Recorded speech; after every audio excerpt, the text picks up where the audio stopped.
Hello friends, welcome back my channel. நான் உங்கள் ரேவதி கிருஷ்ணமூர்த்தி. எல்லாம் எப்படி இருக்கீங்க? நல்லா இருப்பீங்கன்னு நினைக்கிறேன். இந்த வீடியோவில் எனக்கு ரொம்ப பிடிச்ச முத்துமாரியம்மன் திருவிழா எங்கள் ஊரில் எப்படி நடந்துச்சுன்னு தான் பார்க்கலாம் வாங்க.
எங்கள் ஊரில் இந்த திருவிழா 3 வருஷத்துக்கு ஒரு டைம் செய்வாங்க. ரொம்ப பெரிய திருவிழாவாக செய்வாங்க. இது 1 வாரம் திருவிழாவாக நடக்கும்.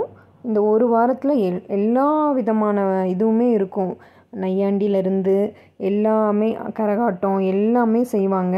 ரொம்ப நல்லாயிருக்கும். எங்கே இருக்கிறவங்களும் இந்த திருவிழான்னா கண்டிப்பாக எல்லோரும் ஊருக்கு வந்துடுவாங்க.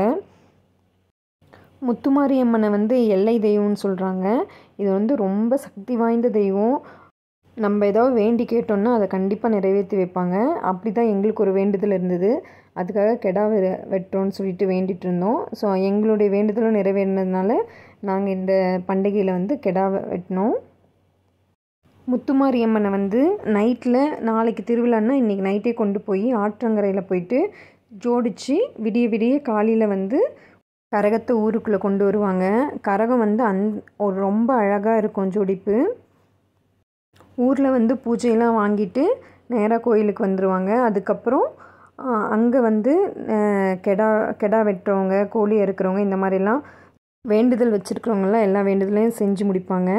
அதுக்கப்புறம் மறுநாள் ஒரு நாள் விட்டுட்டு அதுக்கப்புறம் 3வது நாள் மறுகரகம் கொண்டு எல்லார் வீட்டாண்டையும் பூஜை வாங்கிட்டு போவாங்க. கரகம் தெருவில் வர அழகே தனி ஒரு அழகாக இருக்கும். அவ்வளோ ஒரு நல்லாயிருக்கும். அதெல்லாம் முடிச்சதுக்கப்புறம் அன்றைக்கி ஈவினிங் இல்லைனா அதுக்கு மறுநாள் ஈவினிங் வழுக்கு மரம் ஏறுவாங்க. அதுக்கு அடுத்த நாள் அர்ஜுன் டவுஸ் நாடகம் வைப்பாங்க. இந்த மாதிரிலாம் நிறைய ப்ரோக்ராம் வைப்பாங்க. இந்த திருவிழாவை அச்சும் ஆக்கியும் நல்லா என்ஜாய் பண்ணாங்க. அதுவும் சம்மர் ஹாலிடேஸ்லேயே வந்ததுனால ரொம்ப ஹாப்பியாக இருந்தாங்க. பாய்.